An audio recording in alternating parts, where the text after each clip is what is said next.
Commander Sarah Chun pressed her face against the cold glass of the observation window. Her breath made small clouds on the surface as she stared at the alien world growing larger before them. 3 long years had passed since humans first heard the radio signals from space. 3 years of careful messages sent back and forth across the empty darkness between stars. Now finally, she was here. "It's beautiful," whispered Dr. Marcus Webb from beside her. The scientist had barely slept during the final week of their journey. His excitement was like a child's on Christmas morning. The planet below them was nothing like Earth, where Earth was blue and green and brown. This world sparkled like a jewel. Tall silver towers reached up toward space, connected by bridges that seemed to be made of pure light. Gardens spread between the buildings in perfect patterns. Everything looked clean and organized, as if the entire world was one giant work of art. "I count at least 50 cities from this height," said engineer Lisa Park. She was studying her instruments, trying to understand what she was seeing. "The energy readings are incredible. They're using power sources we can't even identify yet." Sarah nodded but said nothing. As the commander of humanity's first diplomatic mission to another world, she felt the weight of history on her shoulders. Every choice she made here would affect the future of the human race. Every word she spoke would be remembered forever. The ship UES Harmony was humanity's finest achievement. It had taken 10 years to build and carried 200 of Earth's best people. Scientists, engineers, doctors, artists, and diplomats had all volunteered for this mission. They knew they might never see Earth again. The journey to this star system had taken almost 2 years, even with their fastest engines. "Incoming message from the surface," announced Communications Officer Rodriguez. "They're sending coordinates for our landing." Sarah straightened her uniform and walked to the captain's chair. "Put it on the main screen." The image that appeared made several crew members gasp. The alien speaking to them was tall and thin, much taller than any human. Its skin looked like it was made of crystal that changed colors as they watched. Right now, it was showing soft blue and green patterns that seemed to flow like water. "Greetings, travelers from the world you call Earth," the alien said. Its voice was musical, like wind chimes in a gentle breeze. "I am High Arbiter Zethkal of the Keltheron Collective. We have waited long for this moment. Please follow the guidance signals to landing platform 7. We have prepared accommodations for your stay." The translation device they had developed worked perfectly. The alien's words came through clear and friendly. Sarah felt some of her tension ease. "Thank you, High Arbiter. We are honored by your invitation." As the Harmony descended through the alien atmosphere, Sarah watched the landscape pass below them. Everything was so organized, so perfect. The cities were laid out in beautiful patterns. The countryside between them was covered in gardens and parks. She could see no pollution, no ugly industrial areas, no signs of war or poverty. "Their technology is amazing," whispered Engineer Park. "Look at those energy bridges connecting the towers. We have nothing like that on Earth." Dr. Webb was taking notes as fast as he could write. "The biological readings are fascinating. Those aren't just gardens down there. The plants seem to be part of their buildings. Everything is alive and growing together." The landing was smooth. As the Harmony settled onto the platform, Sarah could see crowds of aliens gathering to watch. They were all tall and graceful like Zethkal, but their crystal skin showed different colors. Some glowed with warm yellows and oranges. Others showed cool blues and purples. "Remember," Sarah told her crew over the intercom, "we represent all of humanity today.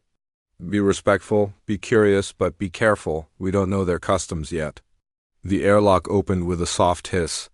Sarah stepped out, first breathing alien air for the first time. It smelled like flowers and rain. The gravity was lighter than Earth's, making her feel like she might float away. High Arbiter Zethkal approached them with several other aliens. Up close, Sarah could see that their crystal skin was incredibly beautiful. It wasn't really crystal at all, she realized, but something alive that just looked like it. The colors that flowed across their bodies seemed to match their emotions. "Welcome to Kelthora Prime," Zethkal said with what might have been a smile. "We hope your journey was not too difficult." "Thank you for receiving us," Sarah replied. "We've traveled very far to be here." The welcoming ceremony was unlike anything Sarah had ever experienced. The aliens had prepared music that sounded like a combination of singing and electronic tones. They presented the humans with gifts, small devices that would help them understand the alien language better, and crystals that glowed with soft light. "These translation matrices will help you communicate with any of our people," explained Zethkal. "And the light crystals are for your quarters. They respond to your emotions and will help you feel at home." Dr. Webb stepped forward eagerly. "Hi, Arbiter. We're very interested in learning about your science and technology. We have much we'd like to share as well." Zethkal's skin brightened with what seemed like pleasure. "Excellent. We have prepared research facilities where our scientists can work together. We are especially curious about your rapid development. In just a few thousand years, you have gone from primitive tools to interstellar travel. This is unusual." Engineer Park showed interest in their energy systems. "Those bridges of light we saw from orbit, how do they work?" "All will be explained in time," said another alien, this one showing purple and silver patterns. "We believe in slow, careful exchange of knowledge. Rushing leads to mistakes." Over the following days, the humans settled into their new environment. They were given comfortable quarters in a tall tower that overlooked one of the main cities. The rooms were beautiful, with walls that seemed to be made of living plants and furniture that adjusted itself to fit each person perfectly. The food was the biggest surprise. The aliens could create meals that tasted exactly like anything from Earth, plus flavors that humans had never imagined. Dr. Webb spent hours with their biologists, learning how they could make living plants produce any taste or nutrition they wanted. "It's incredible," he told Sarah during one of their evening meetings. "They can program plants like we program computers. They can make a flower that tastes like chocolate or a tree that grows metal fruits." Engineer Park was equally amazed by their technology. Their entire civilization runs on biological systems. Instead of building machines, they grow them. Instead of burning fuel, they use living energy sources. It's completely clean and renewable. The aliens seemed genuinely interested in human culture, too. They loved human music, especially the complex rhythms that their own music lacked. They were fascinated by human art with its wild colors and emotional expressions. Their own art was beautiful but very controlled and mathematical. "Your species is very energetic," observed one alien scientist named Yuthara. Her skin usually showed green colors that the translation device said meant curiosity. "You create things so quickly with such passion. We prefer to think for many years before we act." Sarah found herself relaxing as the weeks passed. The aliens were polite, helpful, and genuinely seemed to want friendship with humanity. They shared their knowledge freely and seemed impressed by human achievements. Trade agreements were discussed.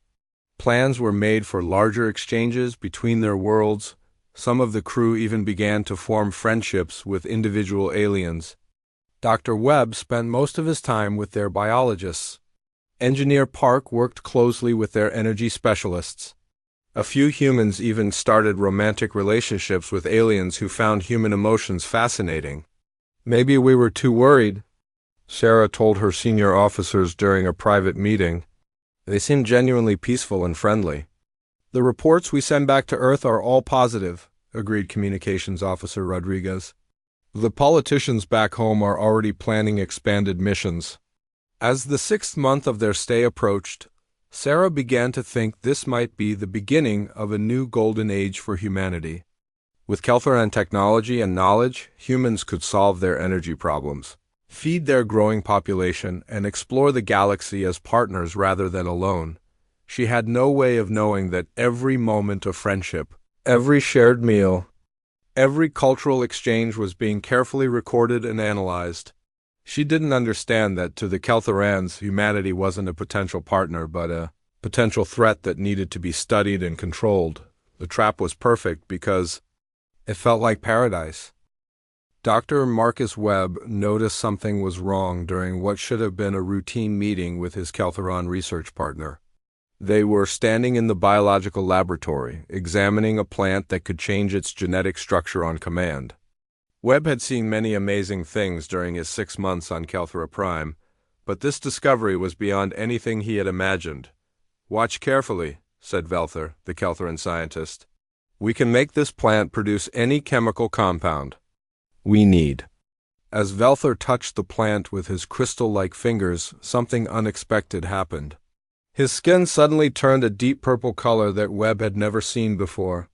It was darker and more intense than any color pattern the translation device had taught him about. Webb stared at his partner's skin. The purple was so dark it was almost black, and it seemed to pulse with an angry energy.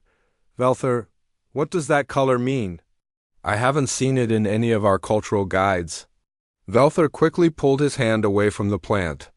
His skin immediately began shifting back to the normal blue and green patterns. "It is nothing," he said, but his voice sounded different, more nervous. "Just a reaction to the lighting in this room. Sometimes our skin responds to different energy frequencies." Webb knew that wasn't true. He had spent months studying Caltheran biology and had never seen anything like that dark purple. The translation device had taught him about dozens of color meanings: happiness, sadness, curiosity, excitement, fear. But this was something new. Something they hadn't wanted humans to learn about. "Are you sure?" Webb pressed. "Maybe I should record this for my research notes. Earth scientists would be very interested in unknown color responses." "No," Velther said quickly. "That would not be appropriate. There are some things that are too complex for initial cultural exchange. Perhaps later, when your people understand US better." That evening, Webb couldn't stop thinking about what he had seen. He tried to access the laboratory's computer system to review the day's recordings, but found that his access had been mysteriously restricted. When he asked about it the next morning, he was told there had been a technical malfunction and the recordings were lost. Meanwhile, engineer Lisa Park was having her own problems. She had been working with Caltheran energy specialists for months, learning about their incredible power systems. They had shown her fusion reactors that ran on water, solar collectors that worked even in darkness, and energy storage systems that never seemed to lose power. But when she arrived at the research facility that morning, her security badge wouldn't work on several doors that had been opened to her before. "I'm sorry," said the Caltheran security officer, his skin showing what the translation device said were apologetic yellow patterns. "There has been an administrative adjustment. Your clearance level has been temporarily modified." "Temporarily?" Park asked. "For how long? And why wasn't I informed?" "It should be resolved soon, perhaps a few days. These things sometimes happen when our systems update." Park didn't believe that explanation. She had been studying their computer systems and knew they didn't make random mistakes. Everything the Caltherans did was planned and organized. They didn't have technical malfunctions or administrative adjustments without good reasons. That night, Park decided to use her own equipment to investigate.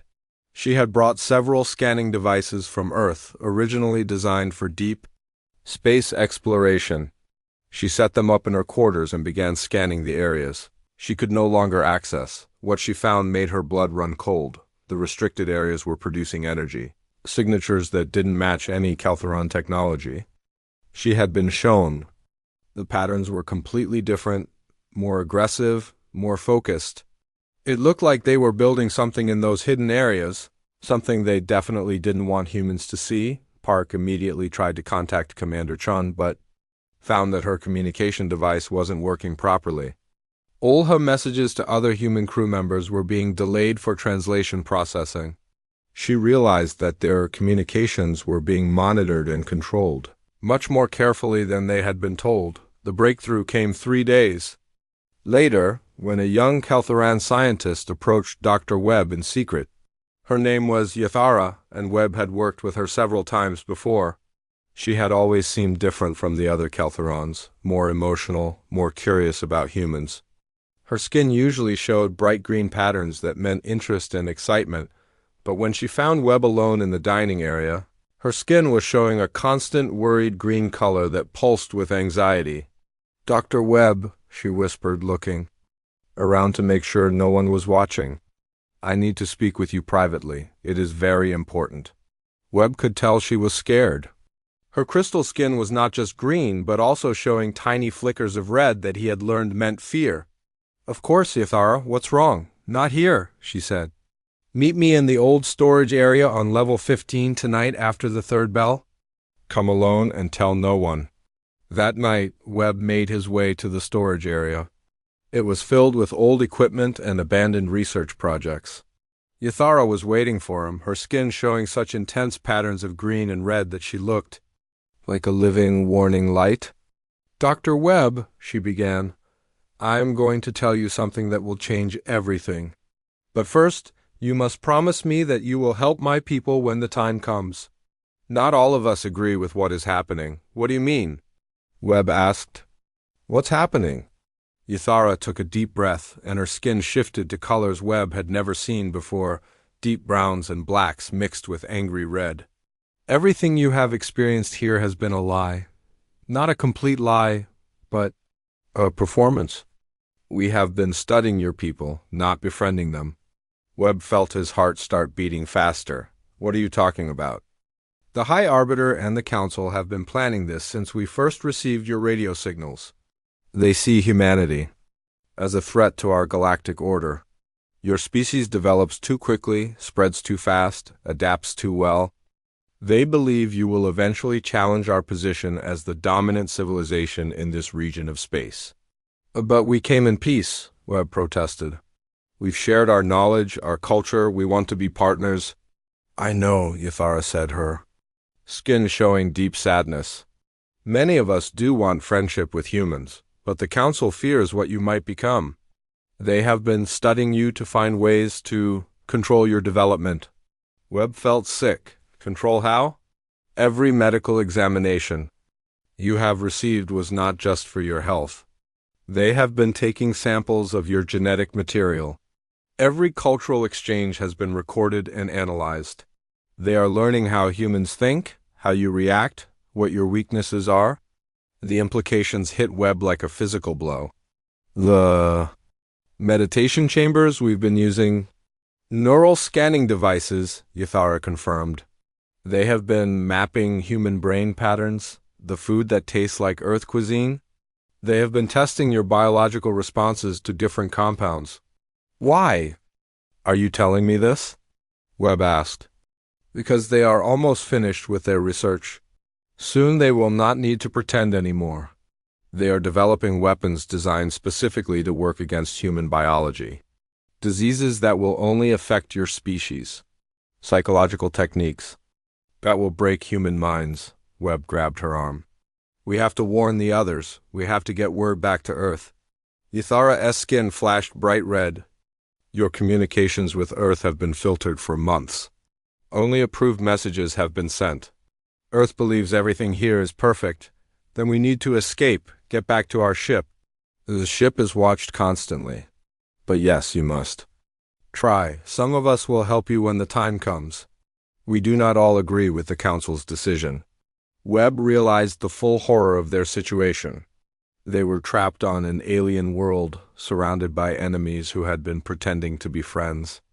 Every moment of trust, every shared laugh, every cultural exchange had been part of an elaborate plan to destroy humanity. "How long do we have?" he asked. "Not long. The weapons are almost ready for testing. Once they are certain they work, they will not need to keep pretending." Ithara's skin was now showing only black and red patterns. "Dr. Webb, your people must survive this. Humanity has something we have lost, the ability to adapt quickly, to change when necessary. If the Council succeeds in controlling you, the galaxy will become a very dark place." As Webb made his way back to his quarters, his mind was racing. He had to find a way to warn Commander Chun and the others. They had to find a way to escape, and get back to Earth with this information. But as he walked through the beautiful corridors of the Kelthoran city, surrounded by art and music and the gentle glow of their living technology, he realized that the trap was perfect. The Kelthorans had created a prison that felt like paradise, and humanity had walked into it willingly. The real horror wasn't just that they had been betrayed. It was that they had been so completely fooled. Dr. Webb found Commander Chun in her quarters just before dawn. The commander was reviewing supply reports when he knocked on her door, trying to look casual in case anyone was watching. When she opened the door, Webb could see the stress lines. Around her eyes had grown deeper over the past few weeks. "Sarah, we need to talk. Privately," he whispered. Chun noticed the tension in his voice immediately. As a military officer, she had learned to read danger signals. She nodded and activated the white noise generator they used for classified discussions. It was a small device from Earth that created random sounds to block listening devices. "What's wrong, Marcus?" Webb told her everything. About Velthar's strange skin color, about the restricted areas, about his secret meeting with Yothara. With each word, Chun's expression grew darker. When he finished, she sat in silence for several minutes. "How sure are you about this?" she asked finally. Completely sure. Yothara was terrified. "I've never seen a Kaltharan show that much fear before. And the evidence is everywhere once you know what to look for." Chun activated her personal communicator and tried to contact Earth, directly bypassing the Kaltharan communication system. Static filled the channel. She tried several different frequencies, all with the same result. "They're jamming us," she said grimly. "We haven't been able to reach Earth directly for weeks, but I thought it was just technical problems." Webb felt a chill run down his spine. "Sarah, if they've been filtering our communications, Earth has no idea what's really happening here. They think everything is perfect." Chun stood up and began pacing. As a commander, she had trained for many different scenarios, but being trapped on an alien world by supposed allies was not one of them. "How many of our people know the truth?" "Just us, as far as I know. But Lisa Park has been asking questions about the restricted areas. She might suspect something. We need to gather the senior staff without raising suspicion. And we need to do it fast." Chun checked her chronometer. "If what Yothara told you is true, we don't have much time." Over the next 2 days, Chun carefully contacted her senior officers one by one. Each conversation had to look natural, like normal mission business. She spoke with Engineer Park during a routine inspection. She briefed Dr. Rodriguez while reviewing communication protocols. She met with Security Chief Thompson during regular safety discussions. Each officer reacted with the same mixture of disbelief and growing horror as the truth became clear. Engineer Park confirmed that the energy signatures from the restricted areas were definitely weapons-grade technology. Dr. Rodriguez revealed that their communication logs showed clear evidence of message filtering. Security Chief Thompson admitted that he had noticed Keltharan guards in areas where humans were not supposed to be watched. "We're not guests here," Chun told the assembled group during what appeared to be a routine staff meeting. "We're prisoners. Worse than that, we're test subjects." The reality of their situation was terrifying. They were on an alien world, millions of miles from home, surrounded by a technologically superior civilization that wanted to destroy humanity. Their ship was docked at a Keltharan station, watched constantly by guards who they now knew were not friendly escorts but prison wardens. "What are our options?" asked Security Chief Thompson. Chun had been thinking about that question for hours. "We have 3 choices. We can try to negotiate with them, hoping some of them want peace. We can try to hide and wait for rescue from Earth, or we can try to escape." "Negotiation is pointless," said Engineer Park. "They've been lying to us for months. Why would they suddenly tell the truth now?" "Waiting for rescue won't work either," added Dr. Rodriguez. "Earth doesn't even know we're in danger. They think we're having a wonderful time here." Webb spoke up. "Yothara said some Keltharans disagree with the Council's plan. Maybe we can find allies among them." Chun nodded. "That might be our only advantage. But we need to assume the worst case, That we're on our own and we need to get back to our ship. The plan they developed was desperate and dangerous. They would have to move 200 people across a heavily monitored alien city to reach their ship. They would have to do it without the Caltherons realizing what was happening until it was too late. And they would have to fight their way out of the star system using a ship that was designed for diplomacy, not combat. We need a diversion, Chun decided. Something big enough to draw their attention away from the ship. Webb had an idea. I know where they keep their biological weapons research. If we could cause an accident there, make it look like their own safety systems failed. That's incredibly dangerous, Park warned. We don't know what those weapons might do to us. It's better than waiting for them to use those weapons on Earth, Chun replied. They spent the next day preparing. Each team member had specific tasks. Webb would use his knowledge of Caltheron biotechnology to create the diversion. Park would override the station's power systems to help them reach the ship. Rodriguez would try to get an emergency message to Earth. Thompson would lead the evacuation of non-essential personnel. The plan required them to split into small groups and move at different times to avoid suspicion. It meant that many of them might not survive, but it was their only chance to warn Earth about the coming threat. Webb met with Yathara one final time. The young Caltheron scientist had been expecting this moment. You're going to try to escape, she said. It wasn't a question. We have to. Our people need to know what's happening here. Yathara's skin showed deep sadness mixed with determination. I will help you. There are others who will help too. We believe the Council is wrong about humanity. Why are you doing this? You're risking everything. Because destroying an entire species is wrong, and because ... She paused, her skin flickering with colors Webb couldn't identify. Because I've come to care about your people, Dr. Webb. Humans have shown us something we had forgotten, the ability to hope and dream and take risks for what is right. That night, Webb made his way to the biological research facility. Using the access codes Yathara had provided, he entered the restricted area where the anti-human weapons were being developed. What he saw there made him sick with rage and fear. Hundreds of test chambers contained biological agents designed specifically to kill humans. Some were diseases that would attack human DNA. Others were nerve agents that would work only on human brain chemistry. There were even psychological weapons, chemicals that would drive humans insane with fear or despair. In one corner of the lab, Webb found something that made his blood freeze. It was a detailed map of Earth, marked with the best locations to release biological weapons for maximum effect. Major cities were highlighted, population centers were marked. Wind patterns and water supplies were analyzed. The Caltherons weren't just planning to control humanity. They were planning to exterminate them. Webb set the charges that would destroy the facility. As he worked, he thought about all the Caltherons he had considered friends. Had any of them been genuine? Or had it all been an act? The explosion lit up the night sky of Calthera Prime. Emergency alarms began sounding across the city as toxic smoke poured from the destroyed facility.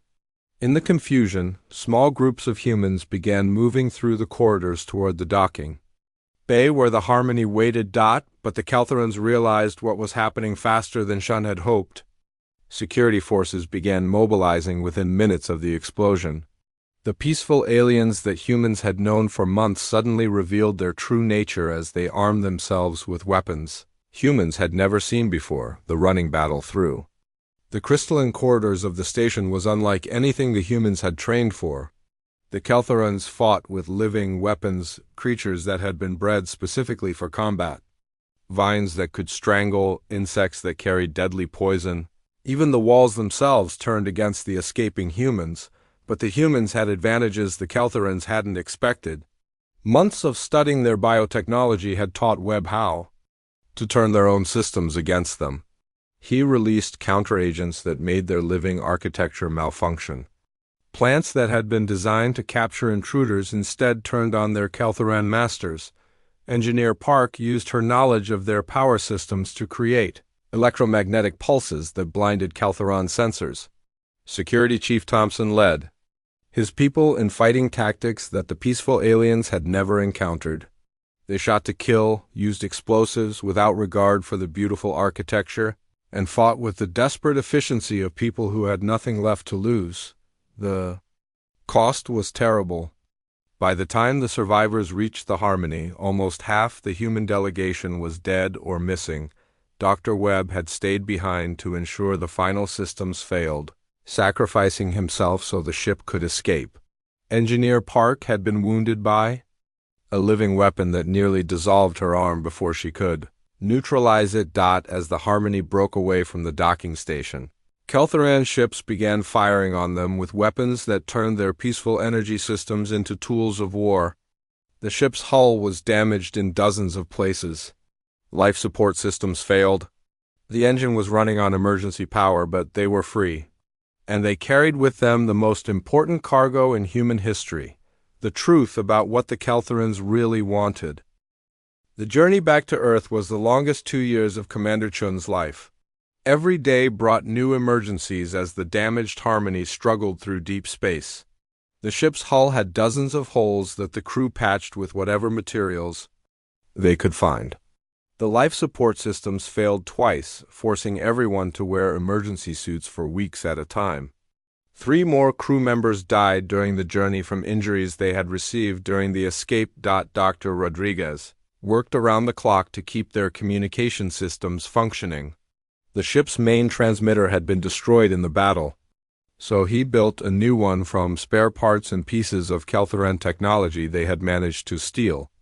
It took him 8 months to create a device powerful enough to reach Earth across the vast distance of space. Engineer Park, despite her injured arm, spent her time studying every piece of Kelthoran technology they had brought with them. Each device told a story of betrayal and hidden weapons. She found microscopic recording devices in their translation matrices. She discovered biological scanners hidden in the light crystals they had been given as gifts. Even the food preparation devices had been analyzing human genetic material with every meal. They knew everything about us, Park told Chun during one of their weekly briefings. Our DNA, our brain patterns, our psychological weaknesses. They have enough information to create weapons that could kill every human on Earth. Chun studied the data with growing anger. As a military officer, she understood the strategic implications of what had happened. The Kelthorans had not just betrayed humanity, they had gained a massive advantage for future conflicts. They knew human weaknesses that humans themselves didn't even understand, but Chun also saw opportunities in the stolen Kelthoran technology. Every device they had brought back contained secrets that could help humanity defend itself. The same biotechnology that the Kelthorans had used to study humans could be turned into medical treatments that would save lives. Their energy systems could revolutionize human industry. Their communication technology could connect Earth to the stars. When the first weak radio signals from Earth finally reached them, Chun felt a mixture of relief and dread. Relief because they were almost home. Dread because she would have to explain to the world that humanity's greatest dream had become their worst nightmare. The response from Earth was immediate and overwhelming. Military fleets launched from every major nation to escort the Harmony home. Scientists prepared to analyze every piece of evidence the survivors had brought back. Politicians held emergency meetings to discuss what this meant for humanity's future. Admiral James Harrison was waiting for them when they finally reached Earth orbit. Chun had served under Harrison during the Resource Wars, and she knew he was one of the few people who would understand the full implications of what had happened. "Sarah," Harrison said as soon as Chun stepped aboard his flagship, "we've been analyzing the preliminary reports you transmitted. Is it really as bad as it looks?" Chun handed him a datapad containing Dr. Webb's final research notes. "It's worse, Admiral. They weren't just planning to control us. They were planning to exterminate." U.S. Harrison read through the files in silence. Chun watched his expression grow darker with each page. When he finished, he set the datapad down and stared out the window at Earth below. "How long do we have?" he asked. "Unknown." They might try again in 5 years, or 50 years, or 500 years, but they will try again. And next time they won't bother with the peaceful approach. Over the following months, Earth transformed. The news of the Keltheran betrayal spread quickly, despite government attempts to control the information. Protests erupted in major cities as people demanded action. Some groups called for immediate retaliation against the aliens. Others insisted that humanity should focus on defense rather than aggression. The scientific community was divided as well. Many researchers wanted to use the stolen Keltheran technology to advance human knowledge. Others argued that anything based on alien science was too dangerous to study. A few extremist groups demanded that all alien technology be destroyed to prevent contamination of human culture. But in the military, there was no debate. Admiral Harrison was given unlimited resources to develop Earth's defenses.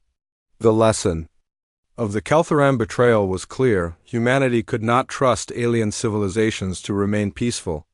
The only security came from being strong enough to fight back. The Terran Defense Initiative began as a small research project but quickly grew into the largest military program in human history. Every major nation contributed resources, technology, and personnel. For the first time since the Resource Wars, humanity was united against a common threat. Chun found herself promoted to admiral and placed in charge of strategic planning. Her first decision was to classify the stolen Keltheran technology at the highest security levels. Only the most trusted scientists and engineers would be allowed to study it. Every breakthrough would be immediately shared with all human military forces. The technology revelations were staggering. The Keltheran biological weapons could be reverse-engineered to create medical treatments that would make humans stronger and healthier. Their energy systems could power weapons that would make nuclear missiles look like toys. Their communication technology could create a defense network that would cover the entire solar system. But the most important discovery came from studying the Keltheran military psychology files that Dr. Webb had stolen. The aliens were creatures of habit who planned extensively for known threats but struggled to adapt when faced with unexpected challenges. They had spent centuries perfecting their society and technology, but they had lost the ability to innovate quickly. That's our advantage, Chun explained to the assembled military leaders. They think in terms of centuries and millennia. We think in terms of years and decades. They plan for every possibility they can imagine, but we can create possibilities they never dreamed of. The shipyards of Earth began producing a new class of vessel. Unlike the peaceful exploration ships that humanity had built before, these were warships designed for one purpose: to fight and win against technologically superior enemies. They carried weapons that could adapt to any threat, armor that could repair itself in battle, and crews trained to improvise solutions to impossible problems. The flagship of the new fleet was called the Retribution. It was longer than any ship humanity had ever built, covered in weapons that could destroy entire cities, and powered by reactors that used principles stolen from Keltheran energy technology. But it was also something the Keltherans had never built: a ship designed to change and adapt during combat. Admiral Chun stood on the bridge of the Retribution as it underwent its final tests. Around her, the crew prepared systems that would have been impossible to imagine just 10 years earlier. Biological computers that could think faster than any human mind. Weapons that could learn from each battle and become more effective. Armor that could evolve to counter new threats. But the most important weapon was not technological, it was psychological. Chun had studied the Keltheran files until she understood their weakness. They valued order above all else. They had created a perfect society by eliminating chaos and unpredictability. That perfection would be their downfall. "Admiral," reported the communications officer, "the fleet is ready for departure." Chun looked out at the 12 dreadnoughts that would accompany the Retribution. Each ship carried enough firepower to level a planet, and each crew had trained for years to fight an enemy that was more advanced but less adaptable than humanity. "All ships, this is Admiral Chun," she announced over the fleet communication system. 15 years ago, the Keltherans welcomed us in peace and betrayed us in battle. They thought they could study us like laboratory animals and then dispose of us when we became inconvenient. She paused, thinking of Dr. Webb and all the others who had died on that alien world. They were wrong. Today we begin our journey too. Their homeworld. We go not as diplomats or explorers, but as soldiers. We go to show them that humanity remembers its debts and we always collect. The fleet departed Earth orbit in perfect formation, their dark hulls reflecting the light of the sun.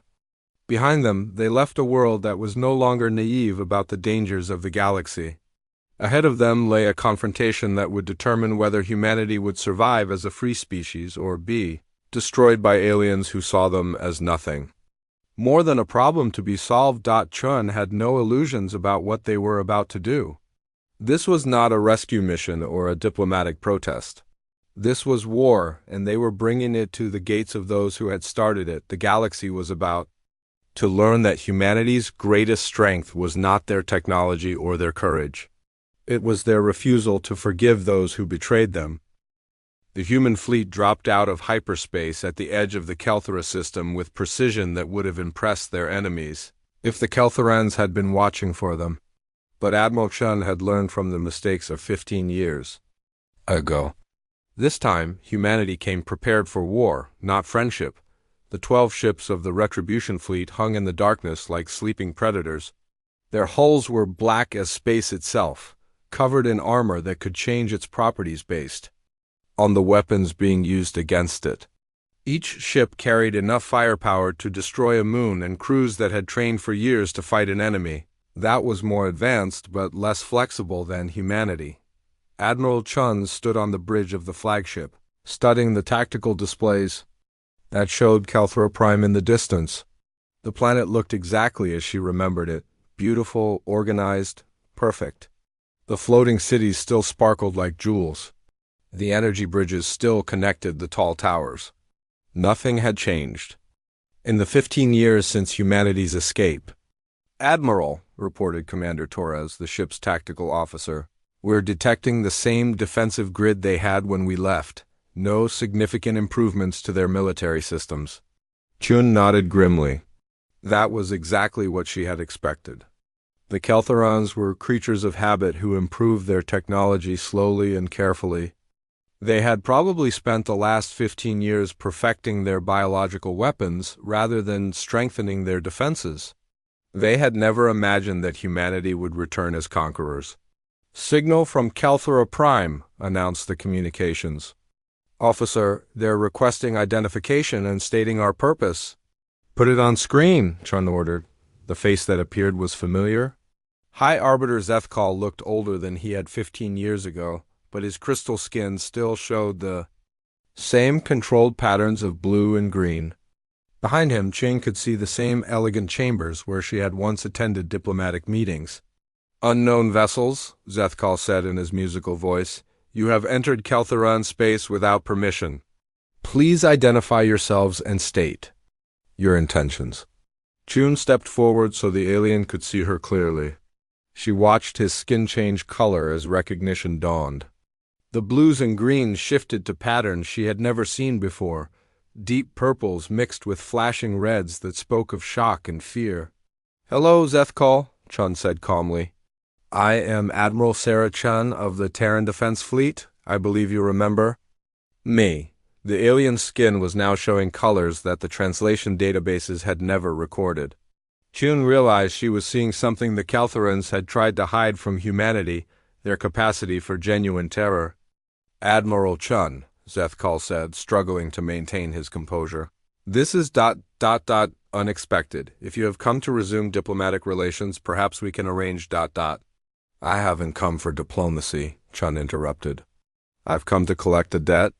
She gestured to Commander Torres, who activated the fleet's weapon systems.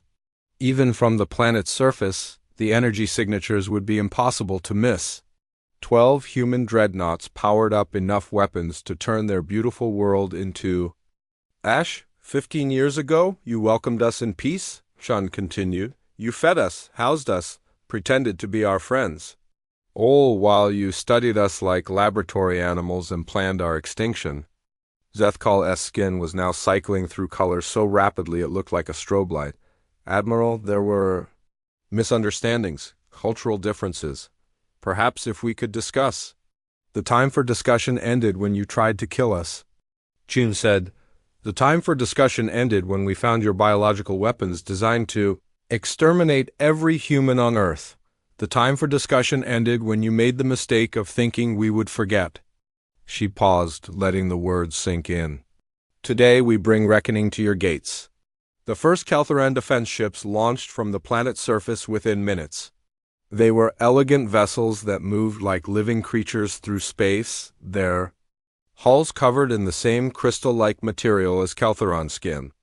They had weapons that could manipulate gravity and energy shields that bent light around them, but they had been designed to fight other Caltharans in their carefully organized style of warfare.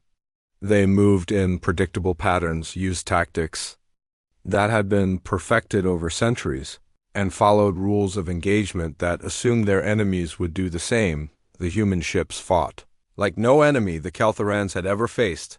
Commander Martinez led the first attack in her destroyer, the Vengeance. Instead of engaging at long range like civilized opponents, she drove her ship straight into the middle of the Caltharan formation. Her weapons fired in all directions at once, creating chaos that the aliens couldn't adapt to fast enough.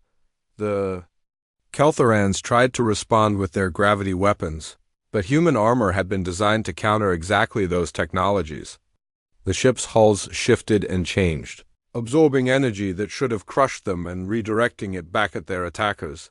Their shields are adapting to our energy weapons, reported Commander Torres. Then stop using energy weapons, Chun replied calmly. Switch to kinetic bombardment. The human ships began firing solid projectiles at incredible speeds. The Caltharans had developed perfect defenses against energy attacks, but they had never considered the possibility that their enemies would use primitive kinetic weapons in space combat. Their elegant shields were useless against chunks of metal. Moving at near-light speed, within an hour, the orbital defenses of Calthara Prime were destroyed. The beautiful space stations that had once hosted diplomatic meetings were now expanding clouds of debris. The energy platforms that powered their civilization were dark and silent, but Chen was not finished. Begin planetary bombardment, she ordered. Target their government centers and military installations. Admiral, said Commander Torres hesitantly, there are civilian populations in those areas. Chion's expression didn't change. They were planning to commit genocide against every human being alive. Show them the same mercy they were planning to show us. The bombardment of Calthar Prime was unlike anything in the planet's history. Human weapons turned their living architecture against itself, causing the biological systems to attack their own creators. The floating cities began to fall from the sky as their support systems failed. The energy bridges that connected their towers flickered and died. Dr. Patel, the fleet's xenobiologist, had spent years studying the biological samples they had stolen from Calthara. He had learned to program their living technology just as they had programmed weapons to kill humans. Under his guidance, human technicians released modified organisms that spread through the planet's infrastructure like a virus. The Caltharans tried to surrender after the first day of bombardment. Zethkal appeared on the communication screens. Again, his skin showing colors that could only mean absolute submission and terror. Admiral Chun, he pleaded, we yield. We surrender completely. Please stop the attack. Chun studied the alien's face for a long moment. Did you plan to accept humanity's surrender when you released your biological weapons on Earth? We never actually used those weapons. The project was cancelled after your escape. Because you no longer had the element of surprise? Chun replied. Not because you suddenly developed a conscience, she leaned forward in her command chair. You spent centuries building a perfect society by eliminating anything that threatened your order. You planned to eliminate us the same way. But you made one crucial mistake. What mistake? Zethkal whispered. You forgot that sometimes the threat you're trying to eliminate fights back. The bombardment continued for 3 days. When it finally Stopped, the jewel-like cities of Kelthara Prime were ruins. The energy bridges were broken. The floating towers had crashed to the ground. The perfect order that the Keltharans had maintained for millennia was shattered, but Chun had left enough of their civilization intact to serve as a lesson. Survivors would rebuild, but they would remember. The galaxy would hear about what happened when someone tried to betray humanity. Standing on the bridge of the Retribution as the fleet prepared to depart, Chun composed the message that would be broadcast throughout known space. This is Admiral Sarah Chun of the Terran Defense Fleet speaking to all civilizations who might be listening. 15 years ago, the Keltharan Collective welcomed humanity in peace and betrayed us in battle. They studied us like animals and planned our extinction. Today, we brought reckoning to their gates. She paused, looking out at the broken world below. Let this serve as a warning to any who would threaten humanity. We are not the naive explorers who once sought friendship among the stars. We are the species that remembers every betrayal and never forgives an attempt at genocide. We will cross any distance, wait any length of time, and pay any price to ensure that those who wrong us face the consequences. The transmission was sent on all frequencies in every known language. Across the galaxy, alien civilizations would receive humanity's message and understand that a new power had emerged from the darkness between the stars. As the human fleet departed Kelthara system, they left behind a broken world and a broken people who would serve as a reminder that humanity had learned the galaxy's hardest lesson. In the darkness between worlds, only the strong survived, and the strongest were those who never forgot their enemies.